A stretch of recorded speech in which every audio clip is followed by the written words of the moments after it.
तो हम बहुत कुछ देख रहे हैं, बहुत कुछ सीख रहे हैं। जो नतायज सामने आए, जो नतायज सामने आए हैं, उन नतायज से क्या ये बात साबित नहीं होती कि मकबूलियत जिसकी है वो 9 अज़र मिन शम्स हुई है कि ये है अवाम का फैसला? तो जिसके हक में अवाम का फैसला था उसे क्यों रोका जा रहा है हुकूमत बनाने के लिए? जामी साहब, यहाँ बड़े बड़े फैसले जो है ना जुम्बिश कलम से उड़ा दिए जाते हैं, ठीक है। ये तो पाकिस्तान की ब्यूटी है। जहाँ तक पॉपुलैरिटी वेव आप इमरान खान साहब की कहें तो वो बिल्कुल है, लेकिन उसके साथ नफरत का भी एलिमेंट है जो नून लीग के लिए लोगों की है। और इसमें फसली बटेरे आके बैठ गए पीटीआई के अंदर। बट मेरा तो स्टांस आज भी है कि अगर मैं साहिब इक़्तिदार होता और फैसला करने वाला होता तो मैं कहता दे लें दी, आपकी 10 सीटें नहीं 100 सीटें ये पकड़े चलाएं ना। किसी का बाप बना सकता था गवर्नमेंट, ना किसी का बाप चला सकता है इस गवर्नमेंट को, ठीक है। लेकिन आप एक बुर्दबारी के साथ आगे जाते ताकि जो पब्लिक सेंटिमेंट है वो डिफ्यूज हो जाता। और इस कौम की भी बड़ी जबरदस्त वो है एटीट्यूड कि ये जिस तरह कंधे में बिठाती है 2-3 महीने में उठा के कंधे से फेंक भी देती है। सो वो टेस्ट भी हुआ था। अब अगर मैं कह रहा हूं कि जी मैं जहाज उड़ाना जानता था और मैं फाइटर प्लेन भी चला सकता हूं, F-16 चला सकता हूं और मैं ये तो फिजिकली फिट बड़ा हूं और आइडियल होता ना, और लोग समझ ये रहे बड़ा हैं कि आइडियल मैं होता जो F-16 आप चला फरमा रहे लूंगा। हैं, ये बड़ा आइडियल होता जो आप फरमा रहे हैं। ऐसा क्यों नहीं होने दिया गया, मैं ये समझना चाह रहा हूं।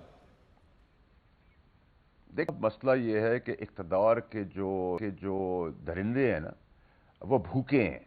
वो अपनी औलाद, अपनी सीट, अपनी इक़्तिदार से आगे कुछ नहीं देख सकते। यहाँ मुर्दे का वोट डलता है, उसका फैसला जो आता है वो 4-5 साल बाद आता है, उस पर आप जीत जाते हैं। यहाँ फॉर्म 45 का जो ड्रामा चल रहा है वो ड्रामा फॉर्म 45 जीतने वाले के पास भी, हारने वाले के पास, उसके साथ वाले के पास भी है।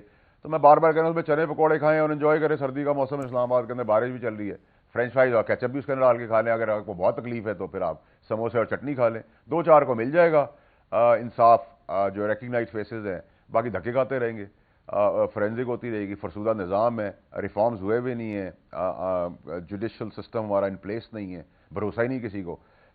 उन सब चीज़ों के तहत ये आपका नक्शा, आपको एक्सेप्ट करना करें, नहीं करना ना करें। हम तो अनपॉपुलर बात है, कहा ये हजम कर लो, थोड़े दिन की बात है, थोड़े महीनों हफ्तों की बात है, गुजार लो, एक बार जमहूरी मजा ले लो। 77 अरब रुपये हमारे लग गए हैं इस ड्रामे के अंदर। और तीसरा ये कि मैं तो अभी भी आपके तवज्जो से कहता हूं कि अगर मेरे पास ये ऑप्शन होता मैं कहता है चलाएं, क्योंकि मुझे तो उधर का भी पता है। और अब तो उधर जो फेसेस हैं वो वैसी एक्सीडेंटल फेसेस हैं, वो बाय चॉइस नहीं आए हुए, वो पॉपुलैरिटी वेव के ऊपर आए हुए, वो हमें भाषण दे रहे हैं। ये हमारा तो कमिटमेंट इस पार्टी के साथ मॉरली, इमोशनली, फाइनेंशियली, एथिकली था। हमने तो खून दिया इस पार्टी का, तो हमें तो पता है सारी चीज़ें। और जो इमरान खान साहब भी सियासत करने जा रहे हैं उनको भी मैं हाथ उस वक्त भी आपके खास प्यारे भरोसेमंद प्यार करने वाले, जिस पे आप अंधा भरोसा कर रहे हैं, जिसके ऊपर आप सब कुछ निशावर करें, वहां पे गोलियां चलाएंगे, वो भी उन्होंने हुआ। और अब भी वो चाहते हैं आपने दूसरी बार ये जुमला यूज किया है उन लोगों के बारे में जो पीटीआई में अभी आए, ये नए चेहरे जो पीटीआई के हैं। आपने फसली बटेरे भी कहा, क्या ये हाईजैक कर लिया इन्होंने पार्टी को? ये कहां से आए, किसके कहने पे आए, और क्या इमरान खान साहब को नहीं पता ये कौन है, कैसे आए?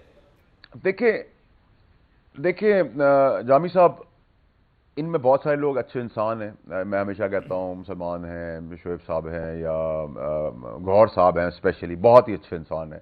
मरवत भी आई लाइक, मुझे उसका नॉटी एटीट्यूड पसंद है। So I really like him. But the thing is के are they the faces of PTI, were they there? वो पहले से पीटीआई के अंदर थे, 6-8 महीने में आ गए। तो अपॉर्चुनिटी उनकी क्या है कि स्ट्रैटेजी के तहत, क्योंकि उनके पास कानून की तालीम है, वो कानूनी तौर पर वकील हैं, और इस वजह से एक स्ट्रैटेजी के तहत उनको लाया गया। Otherwise they are not the faces ना। उनको स्ट्रैटेजी पता और ये हुकूमत कैसे चलाएंगे। उनको वकालत आती, मुझे वकालत नहीं आती, तो जो काम जिसका है वो कर नहीं सकता। तो मैं कहता हूं इनको दे दें। पीटीआई का फिर आप मुस्तकबिल क्या देख रहे हैं? मैंडेट उनके पास आ गया, गधा गाड़ी चला सकते हैं, पॉपुलैरिटी वेव उनके साथ है, मुस्तकबिल क्या देख रहे हैं आप उन्हें कब इख्तिदार में देख रहे हैं?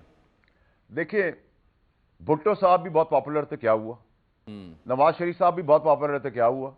जरदारी साहब भी बहुत पॉपुलर थे, क्या हुआ? लेकिन भुट्टो खत्म नहीं हुआ। पॉपुलर थी, क्या हुआ? लेकिन भुट्टो खत्म नहीं हुआ। अल्ताफ हुसैन साहब थे, वो भी पॉपुलर थे, क्या हुआ? कुछ नहीं हुआ। इस मुल्क से सबक सीखना चाहिए चीजों से। आप सिस्टम में रहकर, मैं हमेशा पीटीआई वालों को कहता हूं कि सिस्टम में आके सिस्टम को ठीक कर सकते हैं, सिस्टम से बाहर रह के ठीक नहीं कर सकते। मैं आपके शो को बाहर से गालियां नहीं दे सकता कि आप बुरे हैं, आपका तजिया गलत है। मैं शो के अंदर आके आपके साथ डिबेट कर सकता हूं। सिस्टम के अंदर कोई आने का इम्कान है पीटीआई का? जड़ की सियासत को खत्म